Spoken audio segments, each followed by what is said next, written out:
Oke, assalamualaikum warahmatullahi wabarakatuh. Untuk hari ini kita lanjut ke materi kimia untuk kelas 11. Untuk hari ini kita bahas materi tentang minyak bumi. Di sini ada dua pembahasan, minyak bumi dan gas alam, kemudian bensin dan dampak pembakaran bahan bakar. Oke, sebelum kita lanjut, di sini ada tampilan gambar. Di sini ada seorang ibu atau nenek sedang membatik. Nah, ketika melakukan proses menggambar di sini membatik, mereka menggunakan malam. Malam itu adalah salah satu zat yang digunakan untuk menggambar kain untuk kemudian dilanjutkan untuk proses pembatikan. Oke, salah satu contohnya malam batik itu salah satu produk yang ada dalam minyak bumi. Oke, kita lanjut ke materi yang pertama, minyak bumi dan gas alam. Ini untuk materi ini ada 3: pembentukan minyak bumi dan gas alam, kemudian komposisi minyak bumi, kemudian pengolahan minyak bumi. Kita bahas yang pertama, pembentukan minyak bumi dan gas alam dulu. Ya, pembentukan minyak bumi dan gas alam ini mula-mula minyak bumi itu berasal dari hewan, kemudian tumbuhan yang mengalami pengendapan atau penimbunan berpuluh-puluh tahun, kemudian akan tersimpan menjadi batuan yang ada di dalam pori-pori batuan. Setelah itu akan terjadi yang namanya batuan tadi akan menjadi kedap atau padat, berbentuk padat. Nah, dari batuan ini lama-kelamaan akan terbentuk yang namanya gas minyak bumi di sini, di puncak dari batuan ini, lapisan ini. Nah, inilah yang akan dicari oleh para explorer untuk mendapatkan minyak bumi. Jadi minyak bumi itu terbentuk, minyak bumi dan gas alam itu terbentuk dari jasad-jasad renik atau dari tanaman atau tumbuhan yang mengalami pembekuan atau mengalami pengendapan di dalam batuan. Kalau yang di atasnya batuan tadi itu minyak, sedangkan di atas minyak tadi itu adalah gas, ya. Oke, ini asal mulanya. Jadi pembentukan minyak bumi dan gas alam itu berasal dari jasad renik yang mengalami pengendapan atau pembusukan ribuan tahun yang lalu.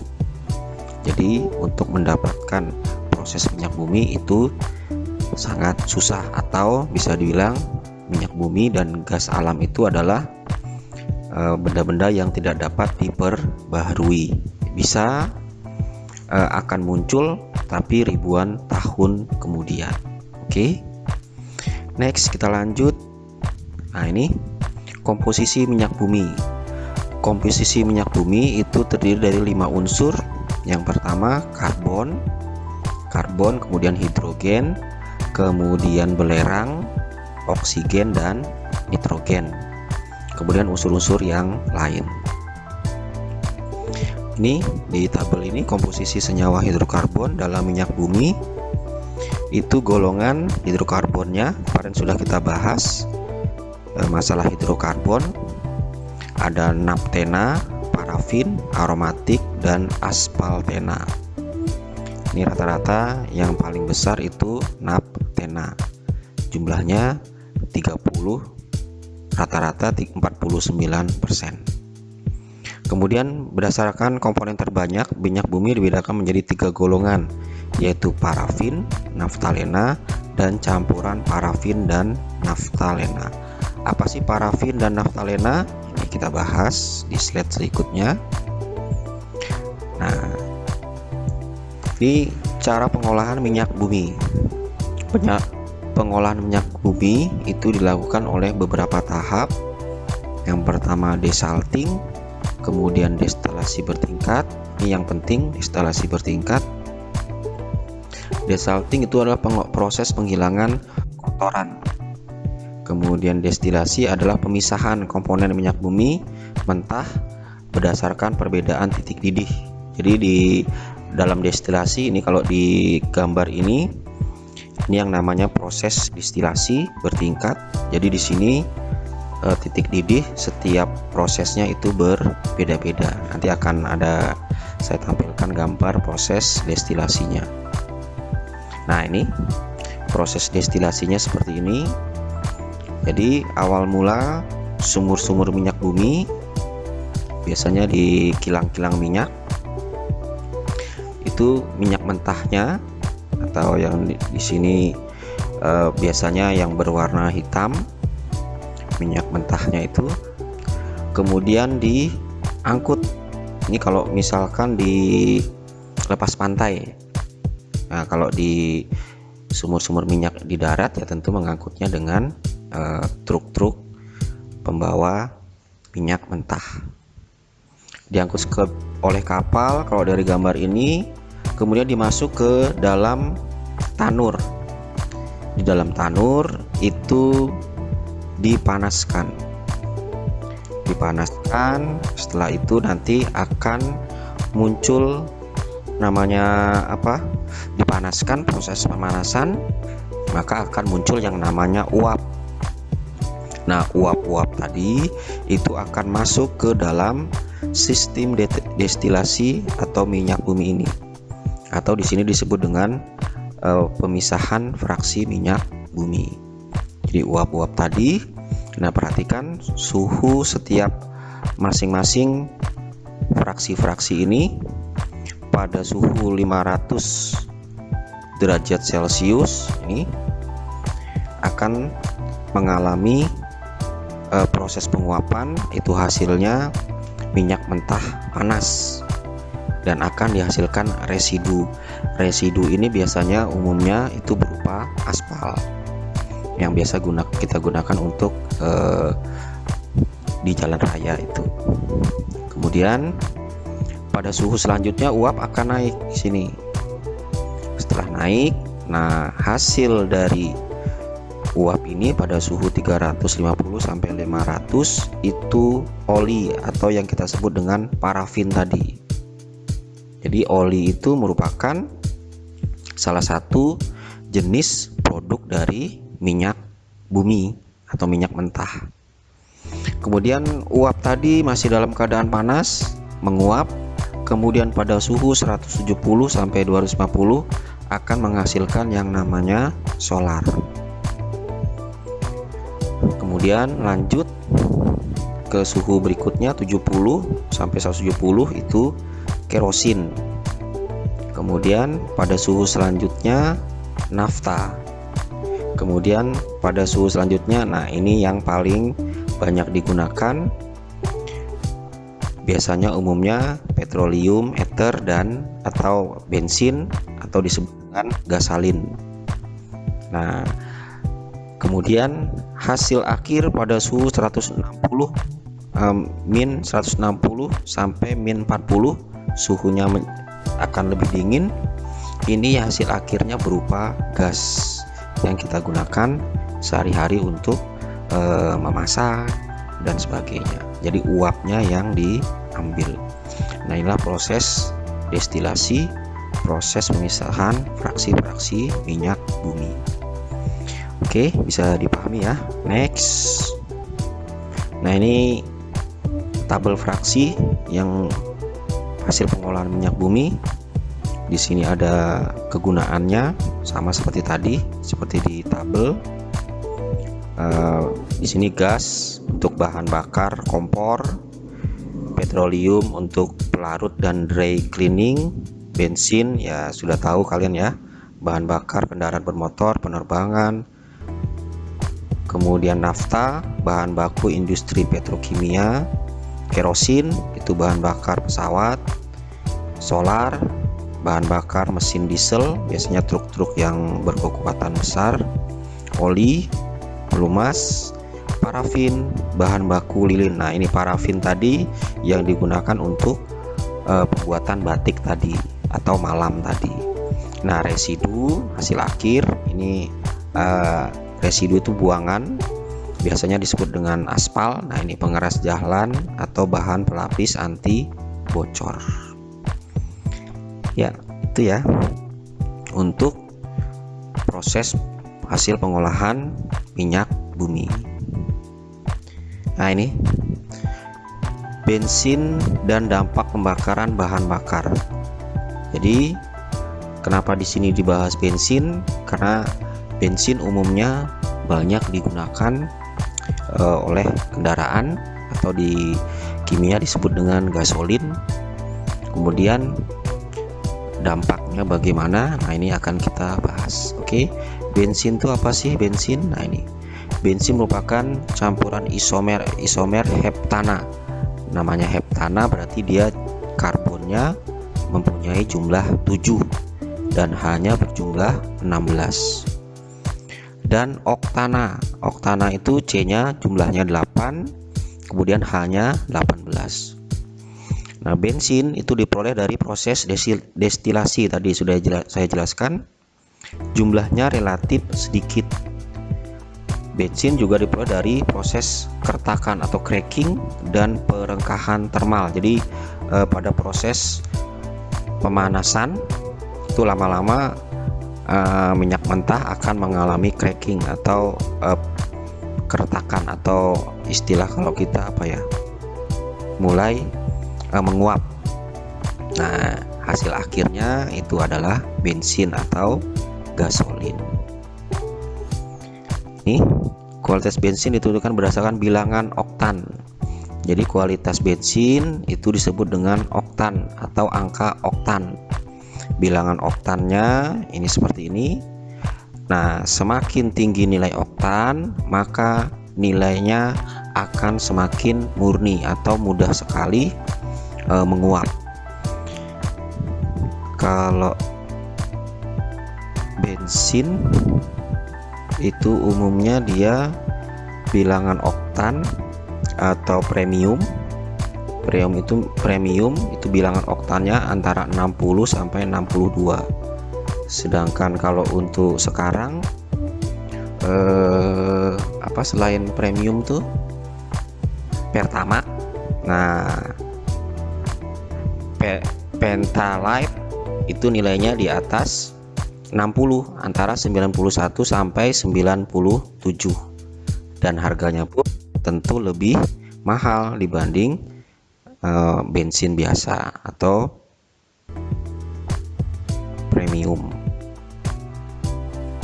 Next, nah bilangan oktan jenis-jenis bensin premium, Pertalite, Pertamax, dan Pertamax Plus. Ini yang terbaru, Pertamax Plus.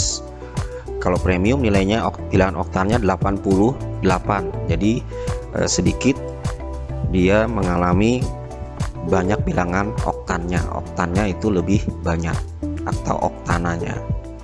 Sedangkan Pertamax Plus nilainya 95 bilangan oktannya, dan nilai oktananya itu lebih sedikit, sehingga untuk memanaskan mesin atau untuk memutar piston itu akan lebih cepat, maka harganya pun lebih mahal pada proses pengolahannya.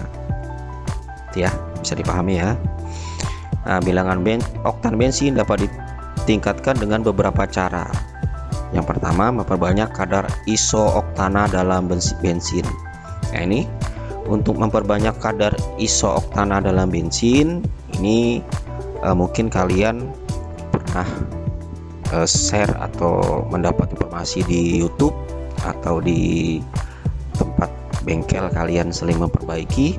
Umumnya kalau premium kemudian dicampur dengan kapur barus, nah itu akan meningkatkan kadar isooktananya atau meningkatkan bilangan oktan.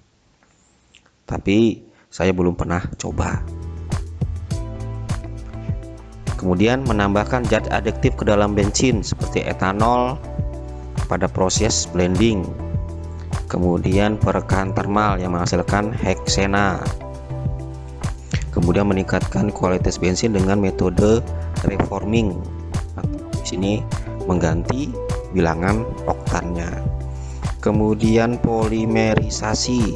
Polimerisasi itu seperti plastik gitu loh. Jadi untuk menambah tingkat oktannya. Next, ya ini dampak pembakaran bahan bakar. Banyak sekali dampaknya, makanya program pemerintah itu untuk mengurangi penggunaan bensin atau bahan bakar untuk beralih ke gas. Ditambah lagi untuk bahan bakar minyak bumi itu sangat sulit untuk diperoleh dan mulai sedikit digunakan, sedikit proses mendapatkannya. Maka karena gas masih banyak diperoleh, maka pemerintah itu membuat program untuk lebih banyak menggunakan gas. Bisa kita lihat di sini hasil pembakaran bahan bakar ini. Yang pertama timbal, gas CO2, gas SOx. X ini bisa kalian ganti 2, 3 boleh. Kemudian gas NOx, ini X-nya bisa diganti juga. Kemudian gas CO2, kemudian hidrokarbon. Kalau timbal gimana? Ya, maka umumnya yang di hasil akhir dari timbal itu logam-logam berat atau berbahaya, biasanya mengganggu untuk pernapasan. Kemudian gas CO2, karbon hemoglobin atau karbon monoksida, ini biasanya kurang lebih dengan timbal. Kalau timbal ini logam, kalau karbon monoksida ini gas, biasanya akan membuat di sekitar kita akan lebih panas. Kemudian gas SOx akan membentuk asam sulfat atau hujan asam. Ada yang tahu apa itu hujan asam? Hujan asam itu adalah ketika terjadi proses hujan atau pembentukan air, maka hujan itu harusnya dia mengandung H2O murni. Tapi karena di lingkungan kita itu banyak sekali hasil pembakaran bahan bakar, maka air hujan tadi itu banyak sekali mengandung asam atau SO2 ada, SO3 ada, akibat adanya gas CO2, timbal, hidrokarbon dan sebagainya tadi. Oke. Nah, maka air hujan tadi itu umumnya mengandung asam. Kemudian gas NOx atau pembentukan asam nitrat, ini sama, hujan asam juga. Kemudian gas CO2 atau efek rumah kaca. Ada yang tahu efek rumah kaca? Efek rumah kaca itu bukan rumah yang berkaca, bukan, tapi efek rumah kaca itu, jadi kalau kita gambarkan bumi itu mempunyai lapisan atmosfer, ya kan, di sekeliling bumi itu mempunyai atmosfer. Kemudian sinar matahari itu akan menyirami bumi umumnya, ya. Kemudian harusnya sinar matahari tadi itu ketika memanasi bumi, kemudian dia akan panasnya umumnya itu panasnya akan menguap keluar dari bumi. Akan tetapi karena di sekitar bumi tadi itu banyak gas CO2, SO3, NO2 dan sebagainya, maka gas tadi tidak akan bisa keluar dari bumi, tapi akan memantul kembali ke dalam bumi panas tadi. Gas-gas panas tadi yang dihasilkan oleh matahari tadi itu akan mantul kembali ke dalam bumi, maka lama-kelamaan bumi akan semakin panas. Itulah yang namanya efek rumah kaca. Kemudian hidrokarbon atau HC, atau di sini bisa HC bisa CH boleh, hidrokarbon ini menyebabkan iritasi mata dan gangguan saluran pernapasan. Oke, bisa dipahami. Kemudian buatlah tulisan atau penjelasan singkat, jadi kayak apa ya, resume dengan tema seperti ini. Nomor 1, dampak pembakaran bahan bakar dalam kehidupan dan cara mengatasinya. Jadi kalian buat tulisan singkat atau resume dampak pembakaran bahan bakar dalam kehidupan kalian dan bagaimana cara mengatasinya. Itu tema yang pertama. Tema yang kedua itu sumber energi alternatif. Nah, sumber energi alternatif itu kalian cari informasi dari, bisa googling, bisa YouTube, bisa lewat Google. Kemudian kalian buat penjelasan tadi itu dalam bentuk mind mapping atau peta konsep boleh, peta konsep atau foto-foto. Kemudian kalian buat video singkat boleh juga. Oke ya, itu tugas untuk kalian hari ini. Silahkan jika sudah selesai dikumpulkan. Jika memerlukan informasi lebih lanjut, silahkan hubungi Bapak. Untuk materi hari ini saya cukupkan sekian. Wassalamualaikum warahmatullahi wabarakatuh.